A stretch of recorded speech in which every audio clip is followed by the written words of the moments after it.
Boomer and Gio. BT and Sal. Evan and Tiki. Keith McPherson, your nighttime host on The Fan. On The Fan. On the fan. On The Fan.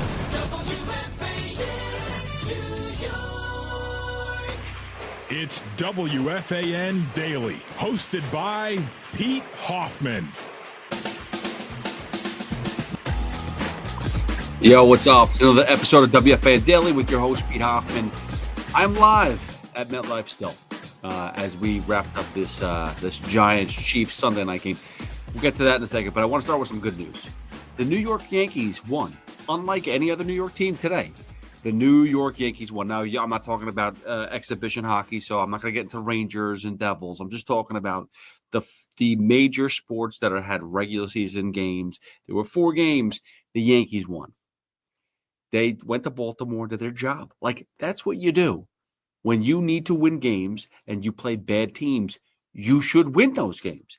And I know it wasn't pretty. I know that they had to go, they were down early. Ben Rice had to tie the game, and then basically it went to the 10th inning, and the Yankees offense finally exploded to make it 7-1. But, they won. And that really, at the end of the day, is all that freaking matters. Whether it's good baseball, bad baseball, win the game. And that takes us to the New York Mets. They had another freaking stinker. Sean Manaea comes in, which we all thought that Sean Manaea had turned the corner after having 8 innings in a row where he only gave up 1 earned run. He looked good spelling for Clay Holmes, and everything seemed all right. And he came in, and he was not effective. They were down early. Again, defensive errors. This entire series versus the Nationals were terrible. The Nationals made a lot of errors, but the Mets made just as many, and it was brutal. It was terrible. It was, all the way around. If you want to talk about the center field with Mullins and Siri all weekend long, yeah, of course. But Pete Alonso had a bad day. The pitching staff had a bad day. Like Brandon Sproat had a bad day on Friday. I mean, they got through it, but it was just over and over and over. Everybody played a part in being terrible defensively. It's everybody, and there's really no hope in sight. We were talking about on Friday, like where Soto even took a play off in the outfield after when Sproat throws the ball away, and he's just kind of like, Brett Beatty, the second baseman, has to run to the outfield to catch a baseball, to get a baseball. That's what we're talking about. It's not good fundamentals right now, and you got 6 games left of the season. This is the most important time of the season. You got to step up, and the Mets aren't. And you look at what just happened versus the Nationals. Like, everyone's like, oh, you can't lose to the Nationals. Like, you just can't right now. But they did. Again. It's constant. And on Sunday's game, I mean, where do we go? What do we do here? Obviously, Jacob Young turned into a freaking Superman in the outfield, catching crazy balls, playing hacky sack, and kick him off his foot and still catching baseballs. It was outrageous what was going on for the Nationals. And the Mets again, you're talking about pitching staffs that are terrible. The Nationals are terrible. Their starting pitchers the ERAs are in the 5s. The bullpens are awful. And yet somehow the Mets scrape away 2 runs. 2 runs. That's disgusting. And you're talking about Brandon Nimmo. You're talking about Pete Alonso. You're talking about all these guys having opportunities to get big hits, and they just don't come through. And that was the whole point with the Yankees. Like, yeah, they didn't play. 9 innings, they scored 1 run against the woefully Baltimore Orioles. But then they opened it up and they won the game. And that's all you have to do. And so far, the Mets are 0-67, trailing going into the 9th inning. 0-67. That's unacceptable. It's unacceptable. You can't tell me that you can't find a way to fight back. But that's what the season's been about.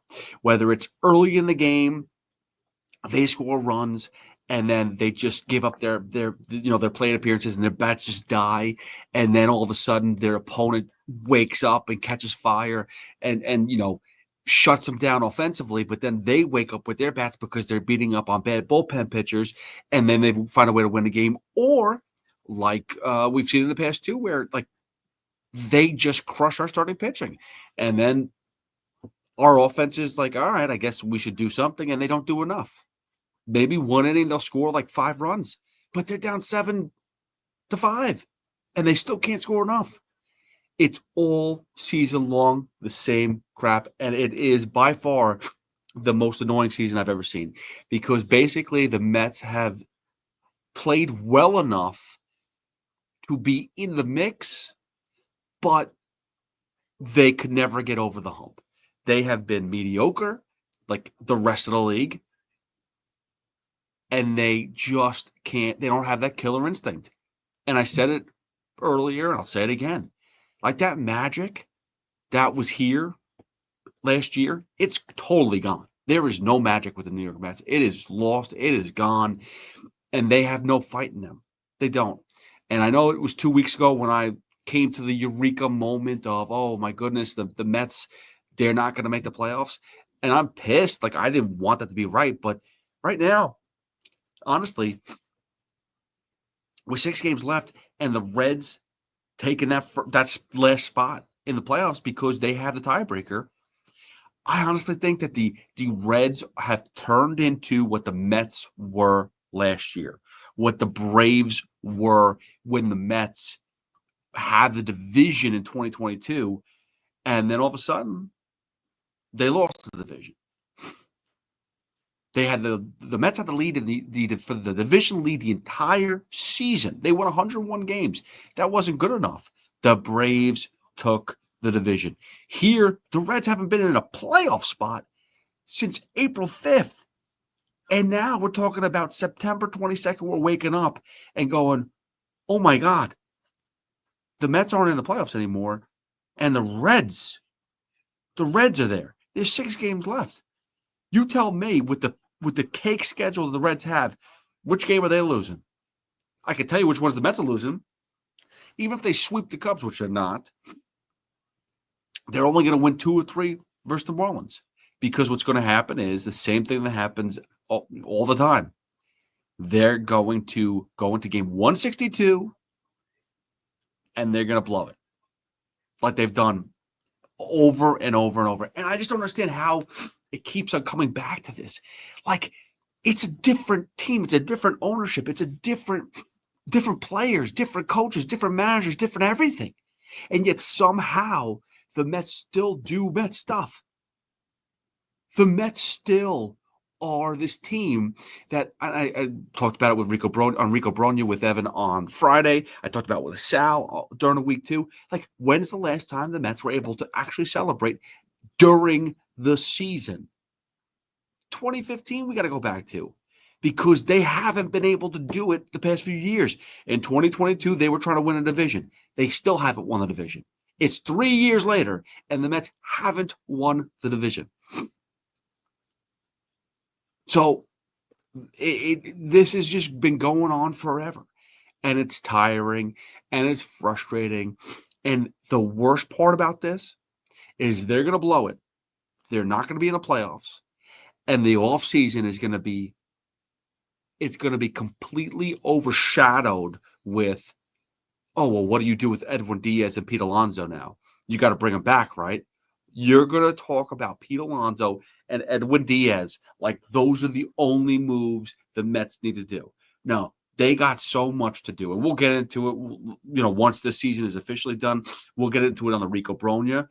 What we're going to do, though, and I'm telling you right now, we are going to need to have conversations about Brandon Nimmo, about Jeff McNeil, about everybody in the bullpen not named Edwin Diaz. You're going to have to do a real deep search of Vientos, Beatty, and Mauricio. Like, which one are you going to stick with, and which one are you going to give up for, like, actual starting pitching? Because Sproat and McLean and Tong are nice, but Manaya, Sanga, Holmes is not a starting pitcher. I'm sorry to break the news to you guys. He's not. Griffin Canny's gone. Montas, hey, guess what? He's going to be on the roster next year, but he's not even a pitch. He's got Tommy John. That's okay.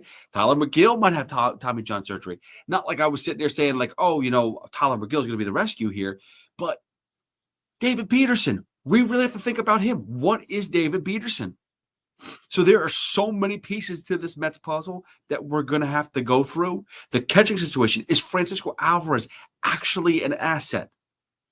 At the plate, behind the plate, at the dish with his bat, is he actually an asset?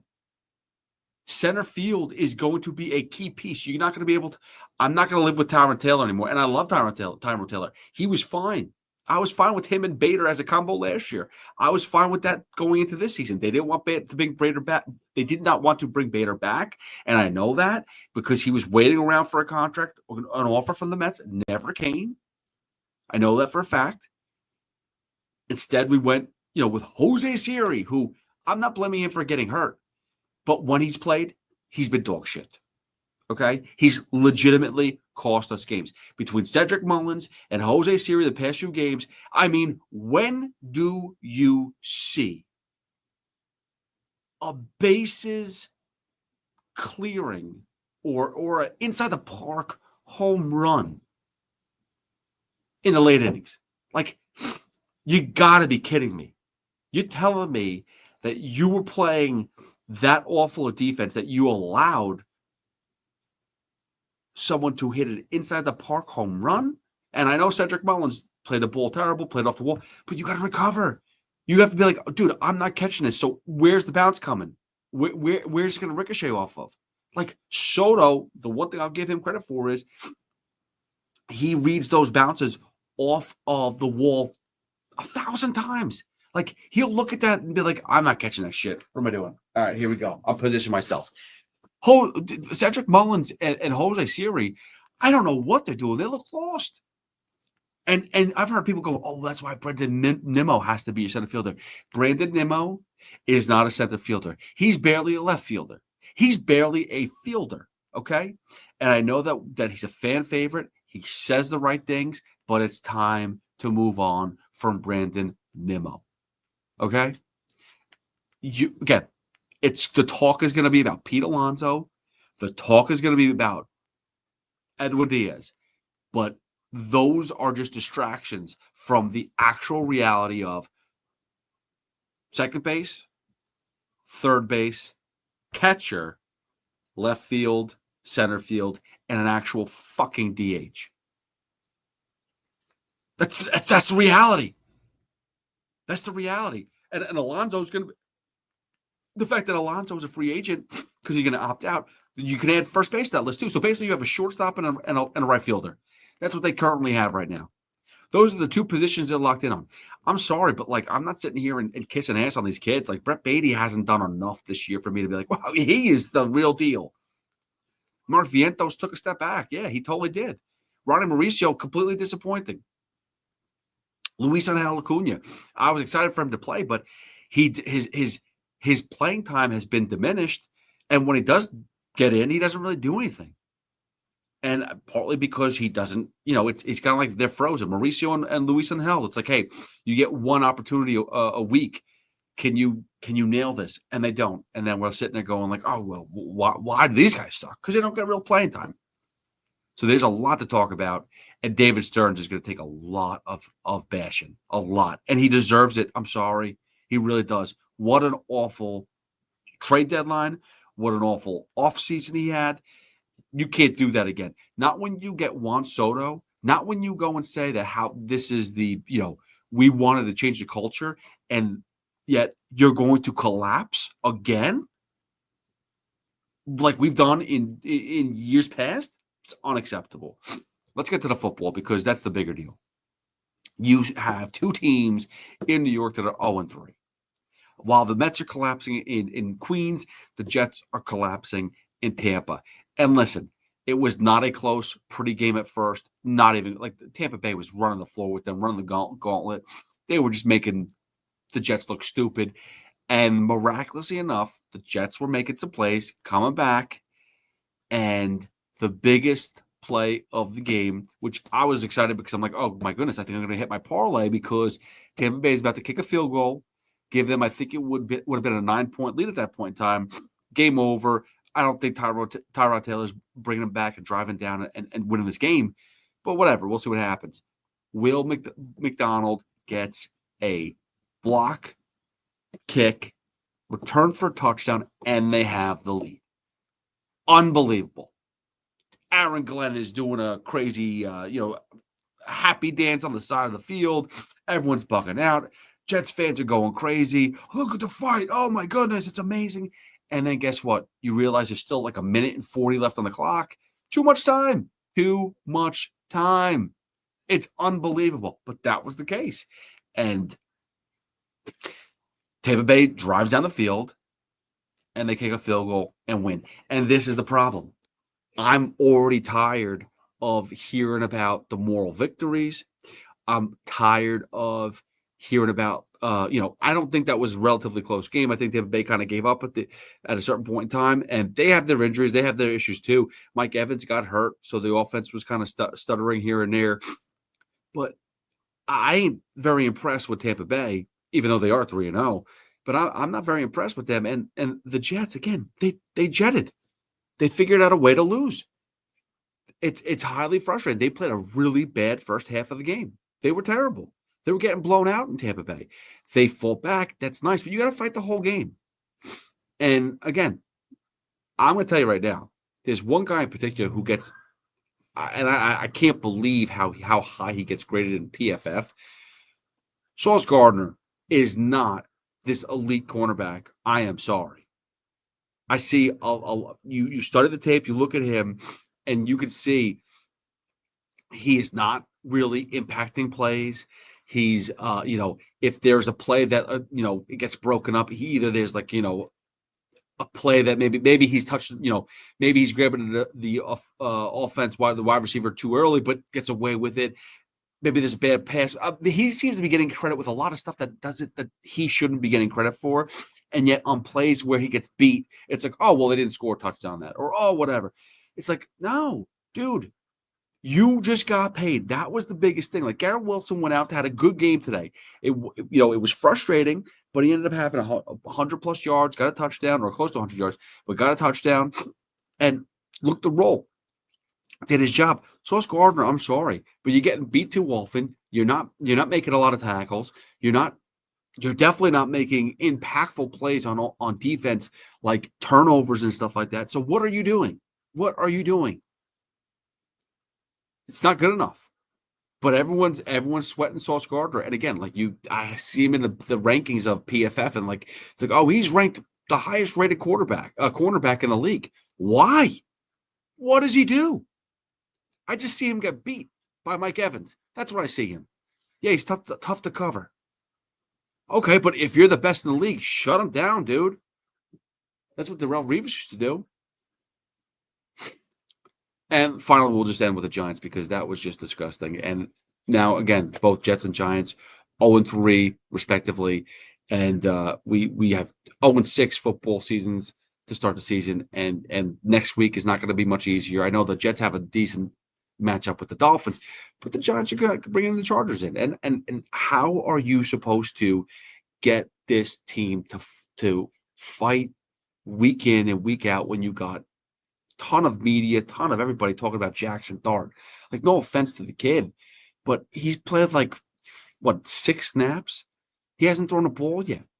He was called to throw the ball today, and he didn't do it. He's not ready yet. And do you really want him to go out there and get killed? I don't. Russell Wilson was getting destroyed. Now, on the other hand, too, I will say this. Russell Wilson looked really lost in that fourth quarter, where the game was tight the entire time. It felt like the game was tight. It felt like the Giants were right there the entire time. Even at 16-6, it felt like they were there. It's like, okay, 2-score lead, but you could still find a way to come back. And at 69, okay, one score. You could make this work.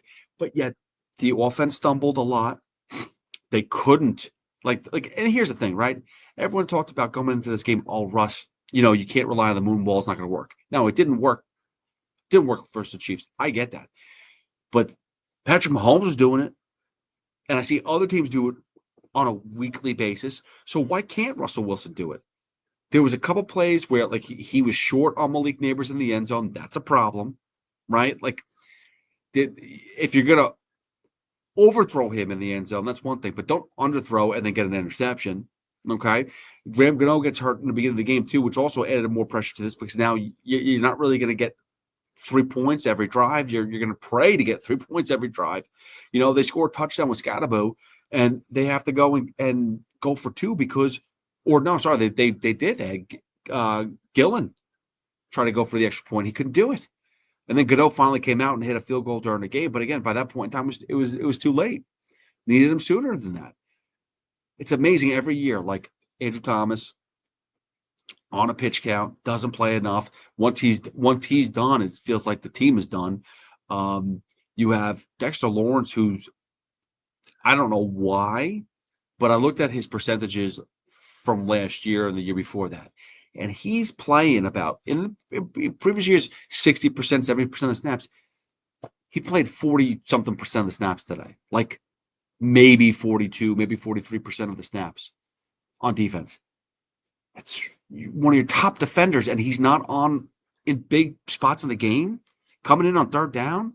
Like one of the drives, there were 7 offensive plays by the Chiefs. He played 2 snaps in those 7 plays, not including kicks and punts or whatever. I'm just talking about the actual plays where they're offensively going, trying to gain yards. He played 2 of 7 snaps. I feel like that's a problem. I feel like they need a full, more Dexter Lawrence on the field. I feel like he stuffs the run. He does a lot of stuff. And you know what? Like, not for nothing, Brian Burns has been balling this season so far. He's the one guy who just constantly puts pressure on the quarterback. Got another sack today. They couldn't handle. I mean, there were so many miscues by Patrick Mahomes too. It felt like they had opportunities that they could have taken advantage of this game and won, and they couldn't do it. Bobby Okereke has an opportunity to jump on a ball, and Patrick Mahomes rips it from his hands. He, rather than go and dive on it, he goes and he picks it up with his bare hands, and Mahomes just rips it from him. And like those things, that's an opportunity for the Giants, who doesn't have that good offense right now, or in this game, they didn't have a great offense, to put yourself in a scoring position like that in the red zone. Oh my God. And it just miss after miss after miss, flag after flag. And it's the same story. And people now are calling for Dart. He's not ready. He's not ready for this. And I still think that the best, if the Giants want to win, which I think the fans want to see a win, I really think so. If they want it, then Russell Wilson's the guy. I don't know what happened the fourth quarter, because that was a rough fourth quarter. They had success on the run up until Tyron Tracy. Well, even though Cam Scadaboo still has successful runs and stuff like that, but Tyron Tracy had a different element of it. Like, Scadaboo's going nose to nose and head to head with people. Meanwhile, Tyron Tracy was just, trying to find some holes, doing some spinoramas, trying to find ways to get around the defense. And unfortunately, he got hurt, was out with a shoulder, and then the rest is history. It's been a rough day for the New York teams, and the Giants now again are 0-3. The one thing I can say is Taylor Swift, I don't believe, was here because I saw Brittany Mahomes, I saw Patrick Mahomes Sr., and I saw somebody else too that I don't know who it was, but they were all together. And usually Taylor, I think, is in that crew wherever they go if they're leaving and getting escorted out.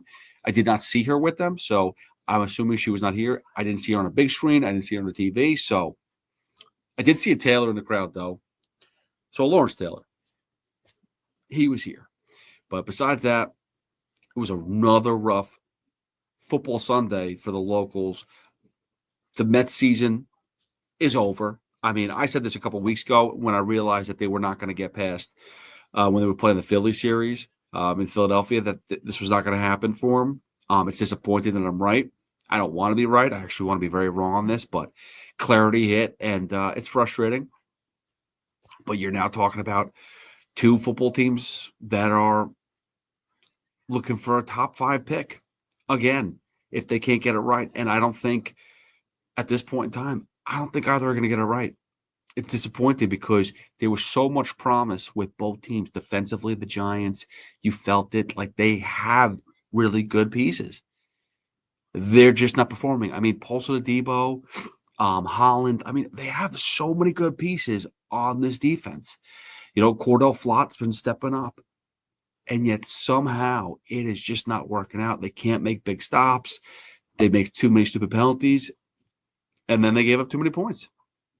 And their offense today was ineffective, and that's the problem. You need to be able to just imagine they were able to stop Dallas and only give up 22 points or 21 points like they did to the Commanders and like they did against the Chiefs today. That would have been enough to win last week. But that's the week they give up 40 points. Game 1 and game 3, they put up a combined 42 points. They allow a combined 42 points of offense, or 43 points, offense against their opponents. Yet, the one game that they put up 37 points, they allow their team, their opponent to score 40. I mean, come on. It's just, you can't win. And I'm starting to feel, I don't say I feel bad for Dable and Shane, but I mean, the pressure's on, man. Like, you just have to find ways to win. And it's not winning with the fans. It's not winning with the media. It's actually win a freaking game. And the Chargers are coming to town. They're 3-0, and they don't look like they're going to stop anytime soon. I don't know how you're going to stop the freight train. Do they have the players that are going to prevent this? We'll find out. All right, listen. Thank you again for listening to another episode of WFAN Daily. I'll be on at 10 a.m. with BT and Sal.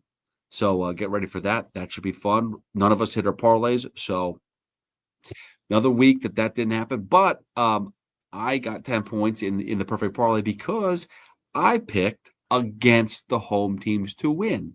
Yes, I picked that the Buccaneers and the Chiefs would win, and I was right. I'm not happy about it, but I was right. Again, I'm not going to pick them until they win. I can't believe they're going to win.